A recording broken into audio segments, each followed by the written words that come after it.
Primero, gracias a OPS, a Teresa, por la invitación que se me hizo a participar, y yo quisiera un poco dar respuesta a lo que François hacia el final planteaba, o sea, cómo lograr que esos éxitos donde uno concentra esfuerzos de distintas agencias e distintas instituciones que tienen éxito puedan replicarse en municipios que no van a tener esos recursos. Yo voy a plantear el tema a partir de la experiencia que he tenido como conocedor de este tema desde hace cerca de 23 años, temas de seguridad ciudadana. Fui secretario de Seguridad de Bogotá durante 9 años, durante 3 gobiernos, época durante la cual logramos reducir los homicidios de una tasa de 80 homicidios por cada 100.000 habitantes a 23. También participé en la ciudad de Medellín y he trabajado en otras ciudades de América Latina en estos temas. Otro logro importante en el caso de Bogotá fue la reducción de las muertes en accidentes de tránsito. Cuando llegamos teníamos una ciudad con una tasa de 25 muertos por cada 100.000 habitantes. En el año 1995 eran 1.387 muertos al año. Y logramos, al salir, dejarla en una tasa de 8.2, hoy está en 6.5. Digamos, es una reducción importante. Y casi que el fundamento de todo esto tiene parte desde la primera administración de Antanas Mocus, quien planteó algo que como académico le preocupaba, y era la violencia que vivía nuestro país, y en particular la violación a un derecho sin el cual no es posible disfrutar los otros derechos, y es el derecho a la vida. El planteamiento de Antanas desde el comienzo es: la vida es sagrada y vamos a luchar por que se respete la vida de cualquier ciudadano, independientemente de lo que haga. Inclusive la vida de los propios delincuentes hay que respetarla, porque eso lo establecen los estados de derecho. Entonces, quiero comenzar planteando qué es la seguridad ciudadana. Primero, es un derecho que tenemos los ciudadanos. No es un favor que estamos pidiendo, no, es un derecho que nos lo debe garantizar el Estado, llámese el Estado federal, el estatal y el municipal. Y la debe garantizar porque es su obligación constitucional y legal. Y ahí nos toca, como ciudadanos, exigir que nos respeten ese derecho, que nos garanticen ese derecho. Una ciudad segura es una ciudad donde uno puede caminar. Una ciudad segura no es una ciudad llena de rejas. No, una ciudad segura es donde uno puede caminar. No existen ciudades seguras completamente en ninguna parte del mundo, pero hay unas más que otras. No sé qué esté pasando hoy en Atenas, pero hace 6, 7 años que fui, vi cómo ciclistas llegaban al metro y cerca al metro, antes de dirigirse hacia el centro de la ciudad, dejaban su bicicleta pegada a un árbol, se quitaban el casco y regresaban en horas de la tarde y la bicicleta y el casco estaban ahí. Eso es posible y hacia allá tenemos que ir. O sea, recuperar el bienestar y la seguridad. La seguridad no es ni derecha ni izquierda, eso no tiene color político. Deberíamos comportarnos como los delincuentes desde el punto de vista de Estado. Los delincuentes nunca preguntan por la afiliación política de su víctima, si es liberal, si es conservador, si es rojo, si es azul, no importa, es una víctima. Y el Estado, independientemente de su afiliación política, debe trabajar con otros miembros de otros partidos para mejorar la seguridad. Yo he visto cómo en nuestros países miembros que llegan a gobernar no trabajan con un alcalde de otro partido, porque es de otro partido. Y esa no es, digamos, no debería ser la condición de un funcionario de Estado que garantiza la seguridad. La seguridad no es ni mano dura solamente, ni desarrollo social solamente, ni prevención solamente. La seguridad requiere de las dos acciones, requiere de un Estado fuerte que aplique la ley y la seguridad en el marco de Estado de Derecho, garantizando los derechos humanos, pero también requiere, desde luego, acciones preventivas y de desarrollo. No es solo un problema de policías y jueces. Pensemos en el sitio más inseguro de nuestras ciudades, ahora en este momento de Juárez. ¿Qué encontramos ahí? Desde el punto de vista de inseguridad podríamos encontrar venta de droga, delincuentes, personas que están efectivamente alterando la seguridad ciudadana, pandillas, pero también encontramos niños y niñas por fuera del sistema educativo, encontramos parques abandonados, encontramos basuras, un poco lo que planteaba François, encontramos basuras, encontramos desorden urbano y encontramos, digamos, faltas a la convivencia. La policía no recoge la basura, la policía no arregla los parques, los jueces no iluminan ni recogen las basuras en esos territorios. Eso le corresponde a otras autoridades y allí es donde hay que trabajar en equipo. Y es el Estado al que le corresponde en primera instancia solucionar esos problemas. Debe ser parte de las estrategias de desarrollo. Hoy en uno de los periódicos de aquí aparece que la corrupción y la inseguridad acaban con la competitividad, y es cierto. Sin seguridad no hay desarrollo, y ustedes en esta ciudad lo han sentido. Sin seguridad la inversión se va a otros lugares, las maquilas se van a otros lugares y el desempleo crece y se reproducen fenómenos que facilitan de alguna manera la violencia y la delincuencia. Se requieren políticas preventivas, ya lo decía, se requiere prevención, pero también control, un Estado fuerte que pueda controlar a los delincuentes y a los violentos. El ámbito municipal, sin los alcaldes es difícil trabajar este tema. Cada vez más los estados deben darle responsabilidades a los alcaldes para que asuman este tema. ¿Quién conoce mejor la situación de su municipio si no es el propio alcalde? El gobernador no puede visitar todos los municipios durante su gestión para tratar los temas, ni conocerlos al dedillo. Es el alcalde que conoce. Y allí hay que avanzar para que los alcaldes tengan responsabilidad. En Colombia la Constitución le da responsabilidad a los alcaldes. Tenemos una sola policía y la policía le debe obediencia a las órdenes que imparta el alcalde a través de su comandante. Eso dice la Constitución. Entonces hay un trabajo en equipo desde la localidad, desde el alcalde y las autoridades de seguridad y justicia. Se requiere la participación de los ciudadanos, son políticas sustentadas en amplia participación ciudadana, pero no es responsabilidad del ciudadano la seguridad. No debemos delegar como Estado la seguridad a las manos de los ciudadanos, como si ellos pudieran defenderse de los violentos y los delincuentes. Si el Estado logra efectivamente resultados en esa materia, los ciudadanos tienen confianza y apoyan a las autoridades. ¿Por qué los ciudadanos no denuncian? Porque no tienen confianza en las autoridades. Y ahí se requiere un trabajo fuerte del Estado que desde luego gane esa confianza, y la única manera que se gane una confianza es trabajando y integrando resultados. No existe otra forma, no a través de campañas, sino trabajando y entregando resultados. Y finalmente hay un fenómeno que nos afecta desde Canadá hasta la Patagonia, y es el fenómeno del narcotráfico. Esto transformó la realidad ciudadana.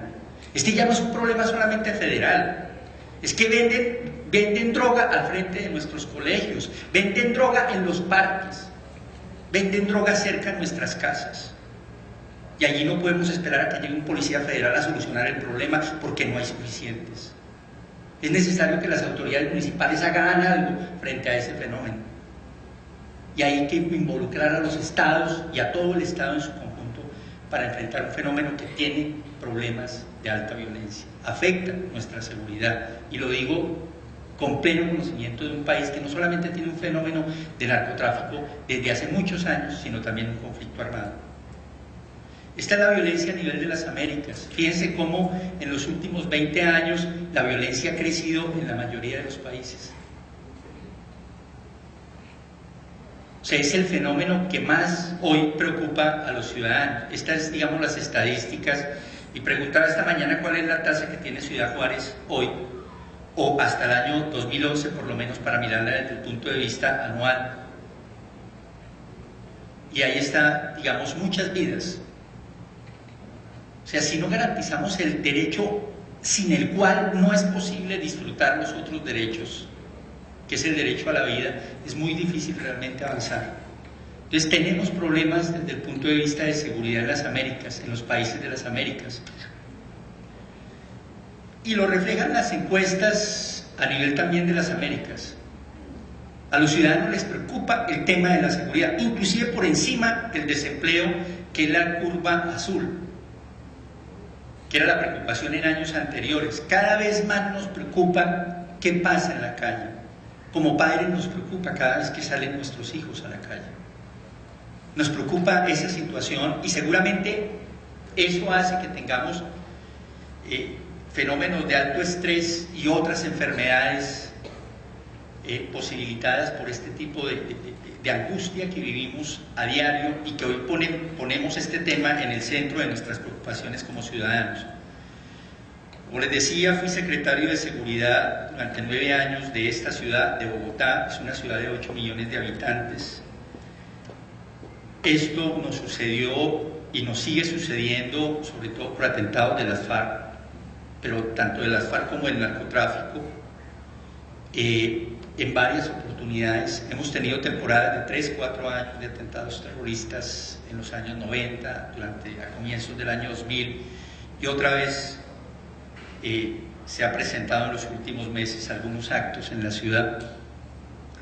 Y son fenómenos que alteran y modifican, digamos, la realidad también de la seguridad. Y lo pongo para decirles, no se viene pues de un lugar que no ha tenido la forma complicada que generan los grupos organizados y delincuenciales al margen de la ley. La línea roja corresponde al comportamiento de la violencia en Bogotá. Recibimos una ciudad con una tasa de 80 homicidios por cada 100.000 habitantes. Al año mataban 4.352 personas. El año 1994 mataron a 4.352. Y en el año 2003 entregamos una ciudad con una tasa de 23 homicidios por cada 100.000 habitantes. Se ha mantenido más o menos en ese mismo nivel durante los últimos 8 años. Hubieran podido realmente bajar, pero los gobiernos, digamos, en cierta manera descuidaron este tema, pero se ha mantenido en una tasa de 23, que son cerca de 1.600 personas. Eso es un ahorro muy grande en vidas, y lo sabe la salud. O sea, prevenir hace que podamos concentrar, sobre todo hechos de violencia, hace que podamos concentrar los recursos en otras enfermedades. Una persona que espera durante meses una intervención quirúrgica y en el momento en que va a ser intervenida llega un herido de bala, pues el quirófano tiene que inmediatamente desocuparse por el herido de bala y hay que aplazarle a esa persona la intervención quirúrgica. Los costos a diario que hay. En el año 1999 cuantificábamos cuánto vale una necropsia y más o menos en ese momento costaba cerca de $280 por cada necropsia. En algunas personas es la única inversión social que hace el Estado en la necropsia. Y los costos son altísimos desde el punto de vista del Producto Interno Bruto, desde el punto de vista de violencia. Quienes nos apoyaron en muchas medidas que desarrollamos para reducir no solamente muertos por violencia homicida, sino también muertos en accidentes de tránsito y por lesiones. El sector médico. Alguna vez impusimos el horario de establecimientos nocturnos hasta la 1 de la mañana. Allí se redujo sustancialmente las muertes en accidentes de tránsito, los lesionados y los muertos. Y cuando la aumentamos a las 3, quienes protestaron fueron los médicos y enfermeras de las unidades de urgencias de los hospitales públicos y privados, porque los fines de semana parecían zonas de guerra. Entonces, hay medidas que realmente nos dieron salidas para este fenómeno. Este es Medellín, que llegó a tener una de las tasas más grandes del mundo, 381 muertos por cada 100.000 habitantes en el año 1991. Logró bajar hasta 34, vuelve y sube en el 93, 2008-2009 a 94, y hoy debe estar en 65 según los datos del año pasado. Son reducciones importantes que marcan una diferencia, sobre todo en que lo dirigieron sus propios alcaldes con la participación del gobierno nacional y de múltiples instituciones. hay que, en estos temas, ¿qué hace que esto sea efectivo? Primero, tener una política clara de convivencia y seguridad, una política integral, que tenga acciones preventivas, pero también acciones de seguridad y justicia, de control a la violencia y la delincuencia. Se requiere el liderazgo de quien gobierna, llámese presidente, gobernador y alcalde, pero no un liderazgo solamente en el discurso, sino en gestión. Es el líder, un liderazgo que debe convocar a trabajar en equipo a todas las instituciones, al gobierno nacional, al gobierno estatal, al gobierno municipal y a todas las autoridades que trabajen. Se requiere un equipo, una selección frente a los fenómenos de violencia y delincuencia. Se requiere el fortalecimiento civilista de este tema, no solamente, como decían tanto en la mañana, varias intervenciones, este no es un tema solamente de policías, es un tema que va mucho más allá y se requiere un trabajo de manejo liderado por los presidente, gobernador, alcalde. Se requieren unas cifras confiables y ustedes han venido avanzando en temas del observatorio y es ahí donde hay que hacer cada vez más confiable el manejo de cifras de violencia y delincuencia para saber dónde vamos a enfocar los esfuerzos. Se requiere la participación del sector privado y de las comunidades y se requiere una evaluación permanente, se requiere tener metas. Hay que ponerse metas. El gobierno debe tener unas metas de en 2 años o en el próximo año, ¿cuánto va a reducir la violencia? ¿En cuánto por ciento? ¿Cuál va a ser la tasa de reducción? Esto es como una empresa privada. Uno invierte y debe exigir resultados. Entonces, es importante. Se requiere una política integral de estas características como desarrollamos, en donde por un lado está el tema de prevención y participan todas las instituciones de seguridad, las instituciones de desarrollo social, nacionales y locales, educación, salud, recreación, cultura, deportes, todas trabajando al unísono, no colaborando, trabajando en equipo para solucionar los problemas de manera integral, que va desde luego de la prevención de riesgos que tienen que ver con alcohol, drogas y armas.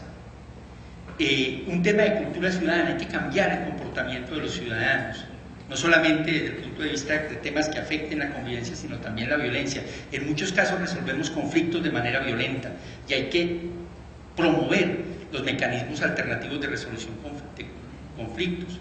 Hay que atender el tema de la violencia intrafamiliar y el maltrato infantil. Más que la pobreza, el origen de nuestra violencia está en el hogar. Está en la violencia contra las mujeres, está en la violencia contra los niños. Un niño o una niña que crece en un hogar que violenta de manera permanente es un niño o una niña que va a ejercer violencia o va a considerar natural que la violente o lo violente.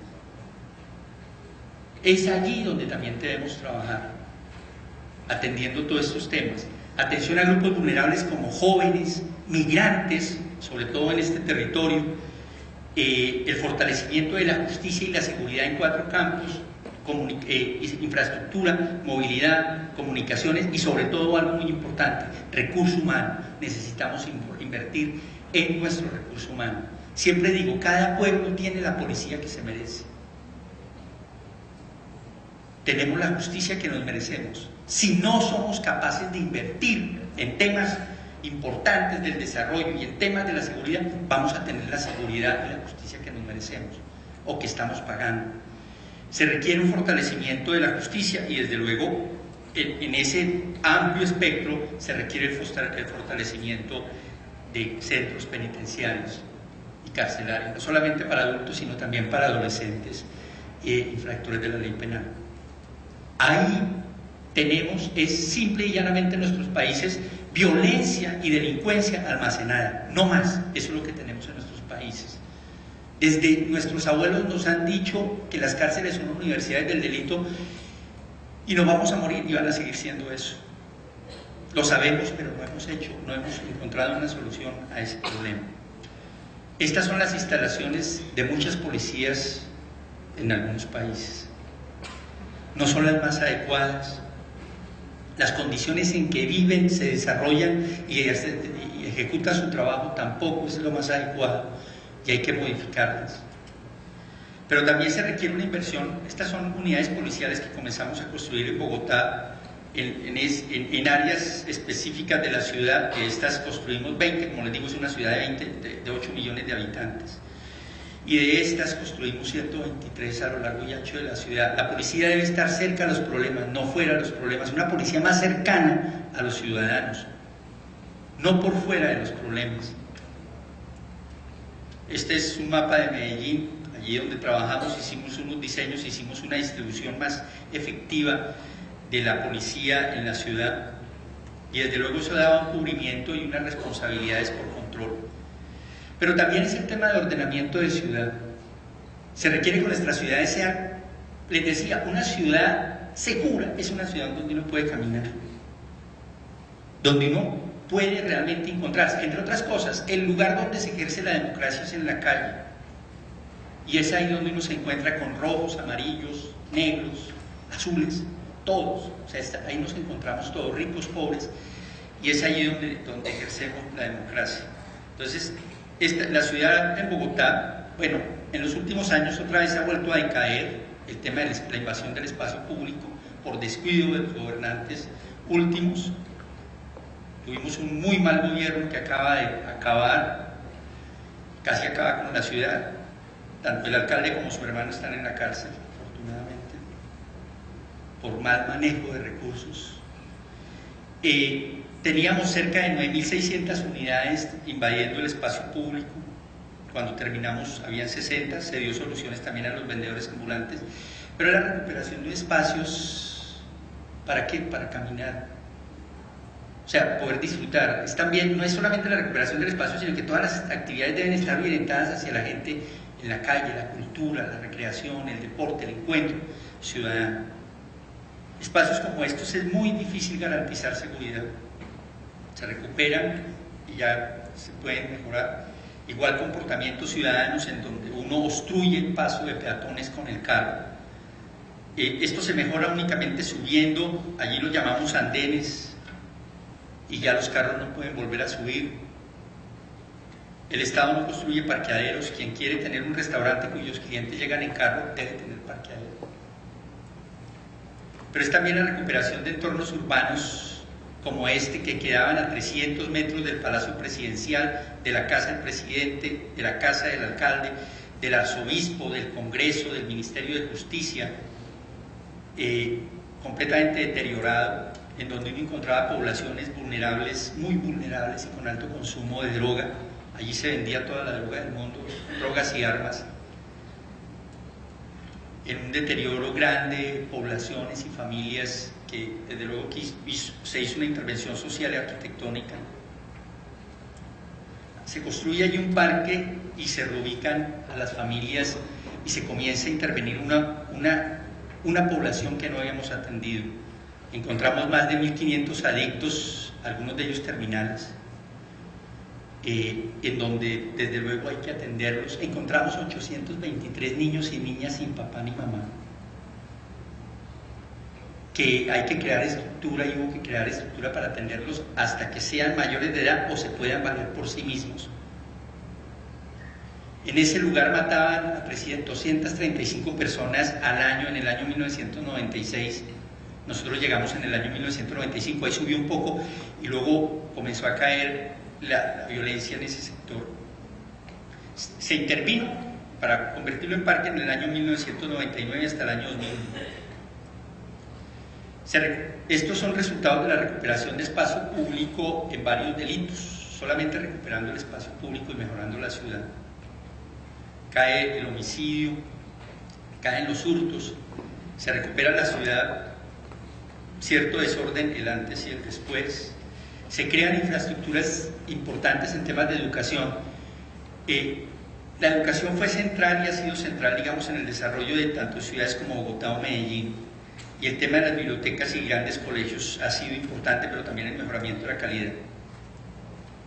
Bibliotecas que no son las bibliotecas en donde los niños ingresan y todo el mundo, no, son bibliotecas en donde uno ve correr niños, los niños juegan, pueden dormir. Esta biblioteca, la biblioteca anterior que les mostré es del Tintal, es la cuarta biblioteca más visitada del mundo, pero es porque los padres dejan a sus hijos dentro de la biblioteca mientras que van al centro de la ciudad. y ahí pues los niños tienen biblioteca, tienen un espacio seguro, porque no pueden salir allí los vigilantes, y las personas de la biblioteca no los van a dejar salir hasta que lleguen nuevamente los padres.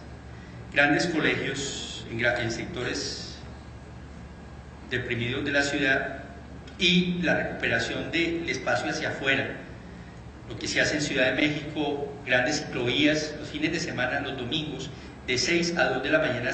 En Bogotá salimos cerca de 2,5 millones de personas a trotar, caminar. Es un problema de salud importante, o sea, un mejoramiento de calidad de vida. Reconocimientos internacionales que tuvo Bogotá hasta el año 2003. Transporte público que mejoró, y ahora pues desde luego ya no hay capacidad, hay que comenzar a construir metro y ampliar un poco este servicio. Espacios para el público, privado y sobre todo para la ciclovía. Se aumentó de 0,7 personas que se movían en bicicleta a 4,5. Esto es el resultado de la construcción de una de las principales vías con ese sistema de transporte. Se le reducen los choques, los atropellos, los heridos, los muertos. Y esto es también Medellín, donde se trabajó en mejoramiento de una ciudad que tenía altos niveles de violencia, con el alcalde Sergio Fajardo, y continuó con el alcalde Alonso Salazar. Durante 8 años se han hecho procesos de transformación importante en comunas o favelas que tenían presencia de grupos armados ligados a la guerrilla, a los paramilitares y al narcotráfico. En la época de Pablo Escobar eran las zonas que abastecían de sicarios y de, como él los llamaba, soldados, que eran muchachos que asesinaban por lo que ellos les daban. Recuerdo que cuando estaba Pablo Escobar en los años 90, él pagaba $500 por cada policía muerto, y en un año mataron 320 policías. Allí lo que hicimos fue reconocer que existía un problema y comenzar a hacer una intervención desde los distintos, lo que nosotros llamamos los consejos de gobierno a la comuna. Pero no era solamente ir, sino cómo trabajamos de manera conjunta. Infraestructuras como estas se comenzaron a construir para poner a la policía dentro de la comuna. Esta horrorosa, digamos, fue después de recuperar un sector con un enfrentamiento que duró varios días. Pero también se adecúan los espacios de esas comunas para el encuentro ciudadano. Escuelas como estas se transforman por escuelas como estas. Ustedes dirán, ¿de dónde sale la plata? Y esto no sale sino de los impuestos que pagan los ciudadanos. Fajardo decía, tenemos un presupuesto para 4 años cercano a los 2.500 millones de dólares. Porque es que en Colombia la descentralización es muy fuerte. Casi todo lo hace el municipio, menos los temas fuertes de seguridad.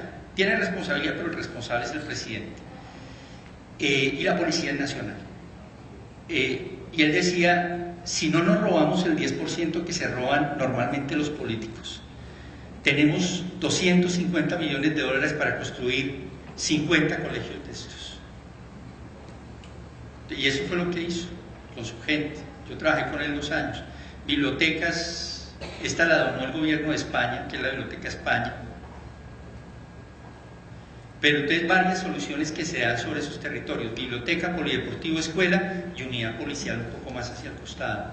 La policía es parte del desarrollo, y es ahí donde debe trabajarse en equipo, conjuntamente. La justicia es parte del desarrollo y del bienestar. Este era Moravia, que era un lugar invadido por ciudadanos. Era el lugar donde se botaban las basuras, y allí lo que se hizo fue eliminarlo, trasladar familias a estas unidades y eliminar. Y ya hay esto es una presentación del 2007, ya hay una reserva natural ahí. Mejoramiento de barrios, todo pensando en el ciudadano, un ciudadano que debe estar en la calle, un ciudadano que debe estar hablando con sus amigos, un ciudadano que debe estar compartiendo de manera permanente. Escuelas. ¿Cuál fue el lema de Fajardo? Y lo continuó Alonso: Medellín la más educada. La idea es que en el 2015 los niños, niñas y adolescentes de Medellín hablen otro idioma distinto al español. Es importante esos esfuerzos. ¿Hacia dónde vamos? ¿Qué queremos como ciudad? ¿Qué queremos como país? ¿Qué sueño tenemos? ¿Hacia dónde queremos ir? Que es importante. O sea, ¿Cuál es la visión que tenemos? En 10 años, en 5 años, ¿qué va a ser Ciudad Juárez? En 10 años, ¿qué va a ser? Pero no es poner una meta y olvidarnos de la meta, no. Es poner la meta y trabajar todos los días y todos los meses por esa meta. Esa meta supone unas metas mensuales, para que el día que lleguemos, las hayamos cumplido plenamente. Estos son colegios que se adecuaron, se mejoraron, y espacios como este en el alto de la Comuna 12, que es una escuela que comenzó a funcionar en el 2006, con infraestructuras envidiables, digamos, desde el punto de vista comparado con la educación privada y de estratos altos. Mejoramientos importantes. No va a pasar ya rápido todo esto. Pero no solamente es Colombia, digamos, Guayaquil también hace un proceso. Yo trabajé con el alcalde de Guayaquil en el año 2006, 2007, ellos ya venían desde la época de León Febres Cordero a comienzos del año 2000, haciendo una transformación de una ciudad, puerto. Este es un malecón que construyen a lo largo del río Guayas, entre inversión pública y privada. Son municipios pobres. La primera economía del sur de los Estados Unidos hasta la Patagonia es México. La segunda es Brasil. Ya hoy no sé si vive en México o Brasil. La tercera es Colombia. Colombia está en el 6º lugar. Hoy está en el 3er lugar, desde el punto de vista de mejoramiento económico. Con esto quiero decir que no venimos de un país pobre, que hace esfuerzos con los recursos que tiene, y esto también es de un país pobre como Ecuador, en donde estos alcaldes me lograron, así eran el malecón antes, cerca del río Guayas. Lo que hacen son una serie de pasarelas o malecones y mejoran los barrios hacia adentro. Este es el Cerro Santa Ana. Allí no se podía subir por violencia y delincuencia, pero tenía la iglesia y el faro. Se construyen estas entradas y se construyen con la gente. Es un trabajo de cómo mejoramos los entornos urbanos con la gente. Estas son casas antes de la intervención de esos ingresos. Ahí está un señor, como siempre digo, el señor sigue ahí. Es con ellos, es con la gente que hay que hacer los procesos de transformación. Y en Quito también con el alcalde Paco Moncayo, que se hace un proceso de recuperación del espacio público que es muy importante. Mejoramientos que llevaron también a unas reubicaciones importantísimas. Los mejores ejemplos de recuperación de espacio público están en Quito y en Guayaquil. Y finalmente el tema de la cárcel. Esta fue una de las cárceles que construimos, nueva. Es una cárcel donde hay disciplina y hay control. Los presos llegan y están en un lugar mientras que se forman en todo el tema de disciplina. Lo único que pueden ingresar son calzado y un radio de pilas, no más. Lo demás lo da a la cárcel. No manejan plata, no manejan celulares. Se tienen que levantar todos los días a las 5:30 de la mañana en una ciudad que la temperatura a esa hora podría estar en 5 o 6 grados. Tienen que bañarse, arreglar la celda, y a las 7 de la mañana deben estar todos en patio desayunando, y a las 8 de la mañana comienzan jornadas hasta las 7 de la noche que regresan a celda, hasta las 6 de la tarde que regresan a celda, y a las 7 de la noche se apaga la luz y duermen como angelitos hasta el otro día. Son nuestras joyitas que hay que cuidar. O sea, de alguna manera la gran mayoría de ellos son resocializables, se puede intervenir. Entonces es una intervención integral. No es solamente una intervención en prevención, no es solamente una intervención en policía y justicia. Se requiere un Estado fuerte, se requieren unas instituciones fuertes, que tengan autoridad, que tengan reconocimiento, y se requiere que haya ese liderazgo en alcaldes, gobernadores y presidentes para solucionar este problema. ¿Hacia dónde queremos ir? Yo siempre digo, el único lugar donde a mí me tratan como colombiano es en Colombia. Y no me quiero ir, ni me voy a ir. El único lugar donde a ustedes los tratan como mexicanos es en México. Y ese es el lugar que tenemos que construir, ese es el lugar que tenemos que arreglar. Ese es el lugar para nuestros hijos, es nuestro lugar hasta que nos la presten. Y es ahí donde uno debe trabajar. Hay frases con las cuales, hay palabras con las cuales nunca he estado de acuerdo como funcionario público. Ya no lo soy, quiero volver a ser funcionario público. Y es colaboración. Los funcionarios públicos no colaboramos, los funcionarios públicos trabajamos. A nosotros no nos pagan por colaborar, a nosotros nos pagan por trabajar. Y debemos cumplir con nuestra función. Y eso fue lo que hicimos. Este es un trabajo de mucha gente, de muchas instituciones, de muchas comunidades y de muchas horas de esfuerzo y sobre todo dedicación por ver que la ciudad podía ser una ciudad agradable. Falta mucho, muchísimo. A Colombia le hace falta mucho. Hoy iniciamos en Colombia un proceso de paz. Hay que apoyar al presidente. Ojalá logremos desactivar la guerra con los grupos guerrilleros. Pero existe todavía, yo digo, la certeza, por lo que he visto en Centroamérica, que después de esa paz vamos a tener muchos hechos de violencia, porque mucha gente va a querer seguir delinquiendo de manera independiente, con problemas como el narcotráfico, que no ha cesado en Colombia, que sigue en Colombia, y fenómeno sobre el cual hay que combatir mientras que esa droga o las drogas sean ilegales. Y al Estado le corresponde hacerlo en el marco del Estado de Derecho, es decir, respetando los derechos humanos. María Teresa, gracias. Gracias por haberme invitado y gracias a ustedes por soportar hasta este momento esta charla. Muy amables.